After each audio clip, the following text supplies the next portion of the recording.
Coming up right now on Eyewitness News, the Teflon Don is no longer. Today, the charges stick to John Gotti. We will have a live report on the guilty verdict, a decision that is sending shockwaves through Gotti's hangout spots. We will take you there live for reaction, plus talk to experts about the future of the mob. And it's all coming up right now on Eyewitness News. On tomorrow's Oprah, mothers who run away from home. This is Channel 7 Eyewitness News with Greg Hurst, Roz Abrams, Sam Champion with the exclusive AccuWeather forecast, and the Eyewitness News team. Now, Eyewitness News. The Don is gone, off to jail in a drab prison van. John Gotti nailed today by a federal jury in Brooklyn. Good evening, I'm Greg Hurst. This time, the charges stick. John Gotti found guilty on all counts, including the mob hit that made him boss of the Gambino crime family. The stunning verdict put him away for life. It came after only 2 days of jury deliberations at federal court in Brooklyn. Jim Dolan is there live. Jim? Well, Greg, no question about it. Stunning is the word. After 39 days of testimony from 40 witnesses, there were more courtroom exhibits than anybody here could count. The jury took just 14 hours to say the words that will put John Gotti, perhaps the nation's most notorious criminal, the boss, the feared and revered boss of the nation's most powerful crime family, away for the rest of his life. Guilty, the jury said 10 times, guilty of everything the prosecution charged. The feds wasted no time in taking their bows. It's been a long road. Justice has been served, and it feels awfully good. The Teflon is gone.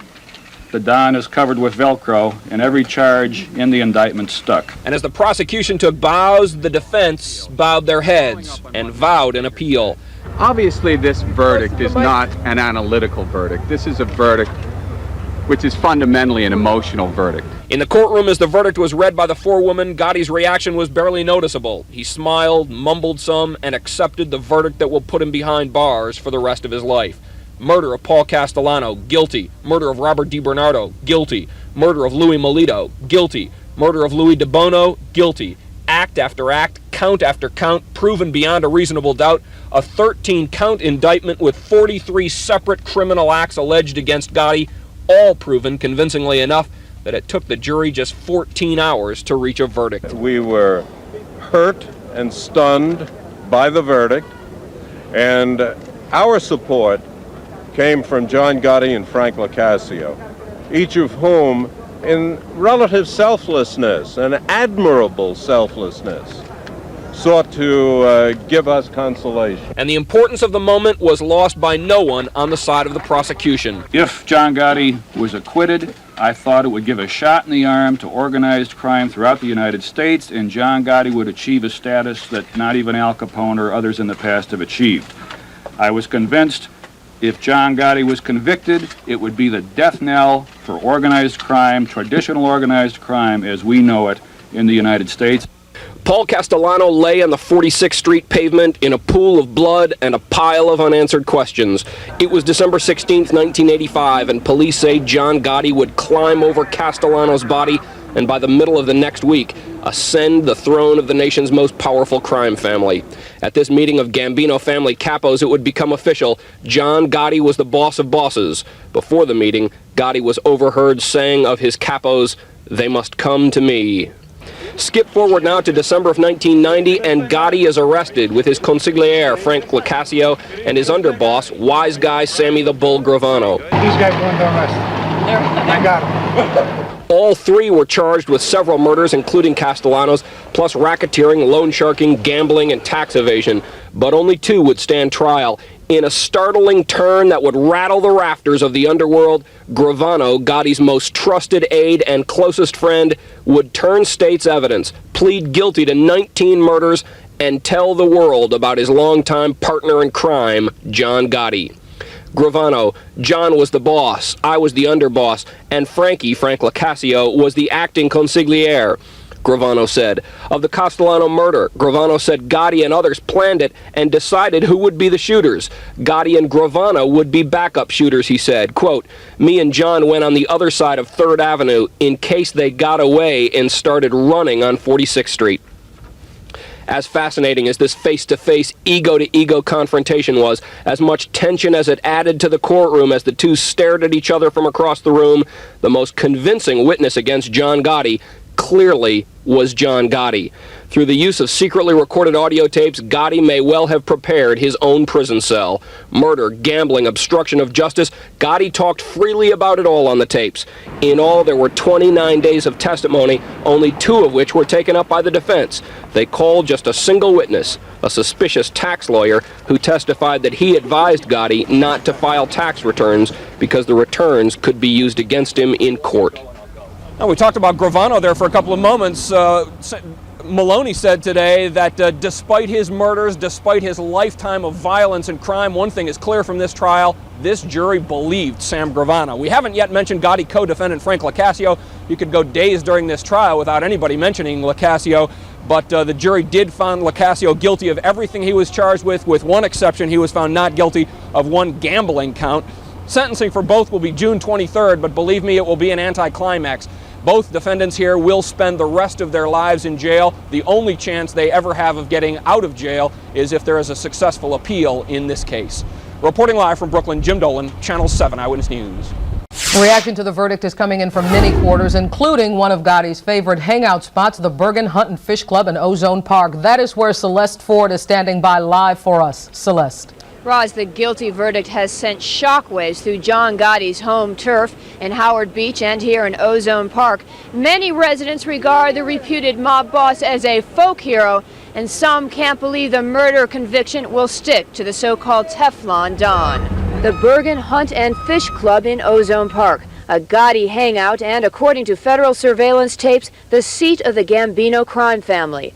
Today, patrons refused to comment on the downfall of the reputed Don, and residents were suitably cautious. He was found guilty. We don't know anything, Annie. Are you surprised by the verdict? I don't know nothing. From the club's back room, wiretaps caught Gotti making brutal life and death decisions. But many in the neighborhood overlook his notorious reputation, and although Gotti is now a convicted killer, they still afford him the respect that comes with power. In my eyes, he does no wrong. Unfortunately, the jury thought otherwise. He's innocent. How can you be so certain when a jury said otherwise? I don't know, because he's innocent. That's it. Here, Gotti is beloved for his 4th of July fireworks display and block party. He blatantly broke the law, and year after year, police look the other way. He helps the kids out on the 4th of July, buys them things. He does a lot for the community. Again, there's a number of things, but I don't want to go into it right now. Even if he's a convicted killer? He's not a killer. 47-year-old Gotti lived in this house on 85th Street in Howard Beach until his arrest more than a year ago. Today, neighbors were reluctant to talk about the guilty verdict. Are you surprised? This man voiced an opinion seldom heard around here. Glad. Why? All of the stuff that happened. It's just ridiculous, you know? Just got to come to an end. When leaving her father's home this afternoon, Victoria Gotti reportedly told the press the government did not play fair and square, adding John Gotti did not have a chance from the beginning. Then Victoria Gotti reportedly described her father as the last of the Mohicans. And we're live in Ozone Park. I'm Celeste Ford, Channel 7 Eyewitness News. While Gotti has been calling Howard Beach his home, he was born and raised on the tough side of the tracks in the South Bronx and on the gang-run streets of Brownsville. It trained him for a life of crime and his dark history with the law. John Gotti is different things to different people. To his friends and neighbors in Howard Beach, he is a successful 51-year-old businessman. To federal agents, though, he is the man who has been the head of the Gambino crime family, the most powerful organized crime figure in America for the last 6 years. A man who conducts his business from the Ravenite Social Club on Mulberry Street and the Bergen Hunt and Fish Club in Ozone Park. He is a high school dropout who wears expensive suits and ties, the Dapper Don. He's also the Teflon Don who has managed to slip through the hands of prosecutors in 3 trials over the last 5 years. In 1986, a Queens man accused Gotti of assault in an argument over a parking spot. When the trial began, though, that man told the judge he didn't remember what his attacker looked like. Gotti's lawyers also managed to beat the racketeering charges brought against him and 6 co-defendants in 1987. And 2 years ago, Gotti and Anthony Guglieri were acquitted of conspiracy in connection with the shooting of an official of the Carpenters Union. Gotti has been in and out of prisons for the last 35 years, and in one of the now famous Gotti tapes recorded by the FBI in January 1990, he declares his loyalty to the lifestyle he follows, saying, quote, "This is going to be a Cosa Nostra till I die, be it an hour from now, or be it tonight, or 100 years from now when I'm in jail. It's going to be the way I say it's going to be, and a Cosa Nostra." And those, say federal agents, are the words of the Godfather. And then there is this description of Gotti from his former attorney, Bruce Cutler, who says he's not a saint, he's not a martyr, he has faults like everybody else. Well, faults or none, Gotti allegedly ruled the mob, leaving us to wonder what impact his conviction will have on the operations of organized crime. For some answers, we go now live to Washington and Edward McDonald, the former attorney in charge of the Justice Department's Organized Crime Strike Force. Mr. McDonald, is this verdict a major blow to the mob? Oh, it certainly is a major blow to the mob. John Gotti was the leader of the most powerful organized crime family, and his conviction is a major blow to the mob. There's no question about it. Likely to emerge as the new boss of bosses? Well, I don't know whether Gotti, in fact, was ever the boss of bosses. That was a title that was only given to Carlo Gambino back in the 60s. So it's hard to say at this point who's going to become the most powerful figure in the five families in New York and throughout the country. I think at this point, most people are running for cover. Since the Gotti trial began, we have seen an increase in mob infighting. Can we expect to see even more violence, even more death as the major crime families jockey for position? Well, there hasn't been much infighting within the Gambino crime family. I think it remains to be seen. I think that Gotti's been incarcerated for the last year and a half, and probably the people in power in his family were expecting this conviction, and I'm sure there's been a transition in the works for some time now. So I would imagine that there'll probably be an orderly transition within the Gambino family. If not, then we might see a bloody crime war. But and you don't think the other crime families will get involved in any kind of violent activity? Not because of John Gotti's conviction. I think the Colombo family is having its own problems. There are two factions pitted against each other in that family, and the other families are all concerned about their own problems, but they're not going to start warring against the Gambino family because of Gotti's problems. Edward McDonald, thank you so much for joining us. A judge is set to decide how long John Gotti will spend in prison on April 23rd, and that term should put him away for life. What could that mean for Gotti's men? Coming up at 6, we'll take a look at the hangout in Little Italy where Gotti was placed under surveillance by the feds, and we will talk to other crime experts about the mob's future. What gangs will surface as the new power brokers? That's on Eyewitness News at 6. Coming up on Eyewitness News tonight at 6. The Teflon Don is gone. John Gotti's been convicted. And tonight we'll take you to his old hangout to see what the reaction is there and find out if the mob wars will get bloodier now that there's a power vacuum. Those stories and Sam Champion's AccuWeather forecast in just a moment on Eyewitness News at 6.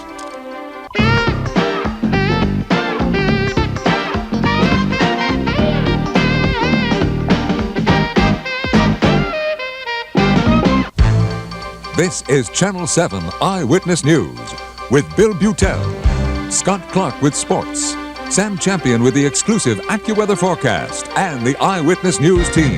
Now, Eyewitness News. Good evening. Tonight the word is Don Voyage because the jury has sent the Teflon Don off to prison, a trip that may last a lifetime. The jury found John Gotti guilty this afternoon, guilty of all charges of racketeering and murder.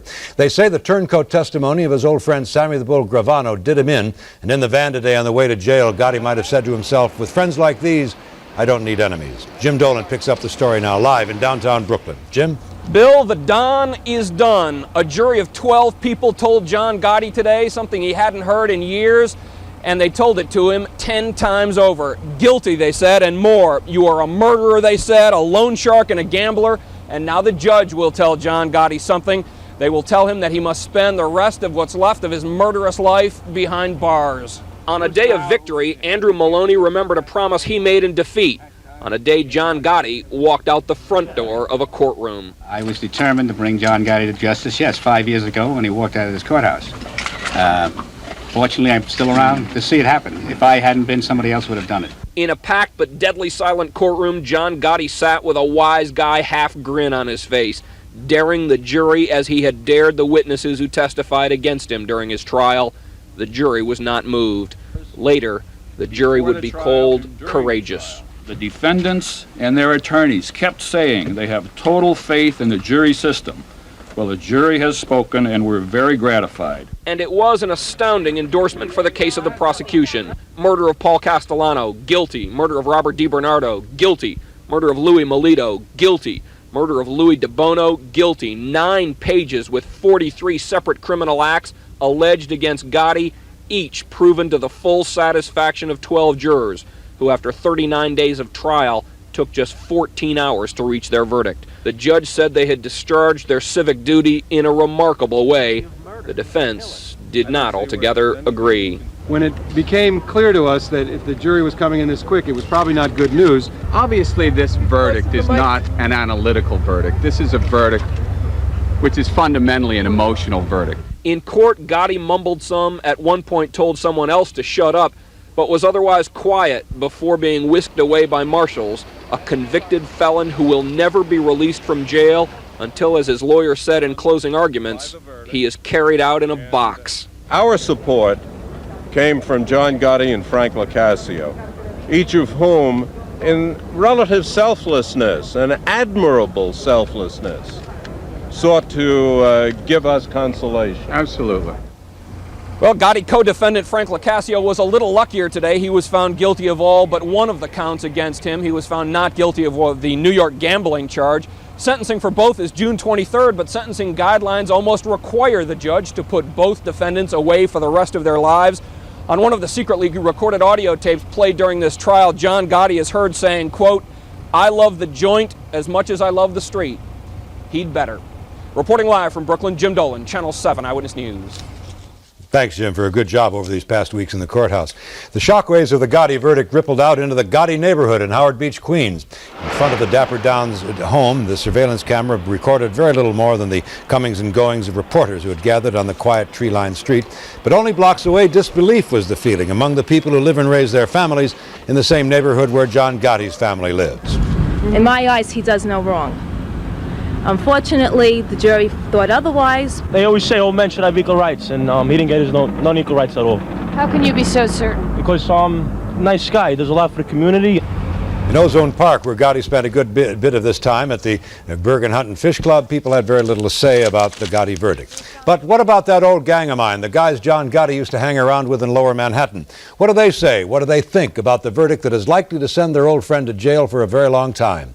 Tappy Phillips is live where John Gotti probably would like to be, at the Ravenite Social Club in Little Italy. Tappy? And Bill, the Ravenite Social Club is one of those nondescript brick-faced buildings that almost stand out now as organized crime meeting places. This is where John Gotti met with his lieutenants after Gotti took control of the Gambino crime family, and this site figured prominently in the prosecution's case. This is where federal undercover cameras recorded Gotti and Sammy Gravano taking their now famous walk talks. Today, there were a lot fewer people at the Ravenite Social Club. One man arrived and then went next door to the local bodega to make a phone call. After the federal government wiretapped this building, one can assume patrons still fear their calls are being monitored. What do you think? That man had no comment on the verdict today, and neither did many of the others on Mulberry Street, but an outspoken few wanted to defend the Don. Like, he's good to the older people in the neighborhood as far as I could see. People love him. And, I just feel bad. I feel bad for his family. I feel bad for him that he ain't ever coming out. Never. They wanted him at any cost, and they got him at any cost. And that's all I got to say. He was the best guy around. What about the people he murdered? What murder? And just a half an hour ago, a man in a hat and dark glasses stuck a for rent sign on the front door of the Ravenite Social Club. It said, call 1-800-FED-CORE, presumably meaning corrections. Moments later, an annoyed club patron returned and ripped the sign off. Well, the Ravenite Social Club is quiet tonight. There is none of the loud braggadocio or fireworks that followed previous not guilty verdicts. Tonight, at any rate, the mob here is quiet. We're live on Mulberry Street in Lower Manhattan. I'm Tappy Phillips, Channel 7 Eyewitness News. Thank you, Chappie. When the king died, they used to say, "The king is dead, long live the king," because there was always someone waiting to be king. Tonight in the mob, we ask if they're saying, "The Don is gone, long live the Don," because there's always someone ready to shed blood to be Don. Maybe so, but leaders of 4 of the 5 crime families are right now behind bars. So does the mob even have a future? Tim Minton takes a look. Tim? Well, Bill, the real question is what happens when organized crime becomes disorganized? Law enforcement experts tonight predict a new, leaner, and maybe meaner mob, but that could be years away. The short-term prognosis is for general mayhem. Henry Hank the Bank Smura was one of the first of many to go last year, reportedly gunned down in retaliation for a botched hit on reputed Colombo boss Victor Orena. Well, the government got Orena indicted yesterday and the boss of all bosses convicted today, which leaves a bigger vacuum of criminal power now than ever, hanging over mob soldiers not proven real adept at resolving disputes. When the organization is breaking down, as it is right now, there will be less peaceable resolution of problems and more random violence. It's an offshoot, sometimes literally, of changes in the mob rules of conduct that helped in takeovers of whole industries during the 50s, 60s, and 70s. The people who make up the mob today are different from their predecessors. They have different values. They're interested in money and power rather than honor and kinship and respect. And there's the Sammy Gravano factor. John Gotti's the first mob boss to be brought down not just by government tapes, but by a rat in his own family. Michael Stone, who wrote a New York Magazine cover story headlined "After Gotti," says Gravano could prove inspirational. Gravano is a boss, was a boss, a respected boss. And if you're a garden variety mobster facing a jail sentence and you see your boss cutting a deal, why wouldn't you cut a deal also? Stone says fear of other mob rats could reduce the size of mob influence over traditional strongholds, like the garment, carting, and construction businesses. It's going to mean that they're not going to be able to undertake sophisticated arrangements, conspiracies, large racketeering enterprises, because they're not going to be able to communicate as freely or with as many people as they did before, or they're certainly not going to be willing to. There's one brash, reputed mobster whose profile is almost certain to be lowered by today's verdict quickly. That's the reportedly unpopular son of the Don, reputed mob capo John Gotti Jr. Asked if John Jr.'s life expectancy has now been reduced, State Task Force boss Goldstock said simply today, he's got problems. Can you imagine being on that Gotti jury? You're supposed to decide the fate of a man whose very name terrifies anyone who's afraid of the mob. Well, tonight we have an exclusive interview with a man who had to judge Gotti in a previous case and is not afraid to talk about it. They look through your mail, they monitor your phone calls, when you're allowed phone calls. Life in the eye of a storm. Life as a Gotti juror. Richard Zelensky was one of 12 jurors to find John Gotti innocent of conspiracy and assault in the February 1990 trial, an acquittal that secured until today Gotti's reputation as the Teflon Don. But he also has a reputation as the nation's most notorious mobster.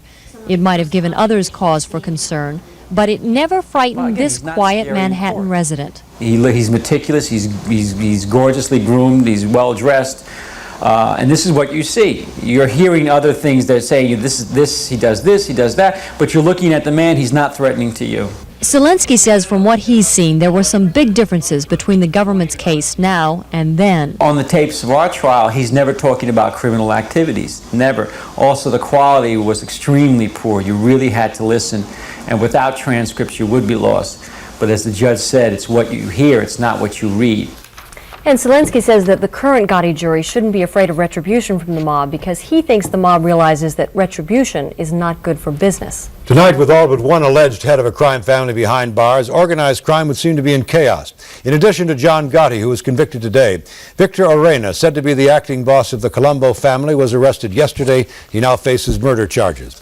Carmine Persico, said to be the head of the Colombo family, has been in jail since last summer for a failed assassination attempt on Orena. And Vittorio Amuzzo of the Lucchesi family is in jail awaiting trial on 9 murder charges. Still on the street is Vincent Gigante of the Genovese family, but he's awaiting trial on charges of racketeering. And that's the news tonight. Nightline is next. Ed Koppel with the candidates in New York. I'm Bill Butel. For all of us, thanks very much. Good luck. Be well. Good night.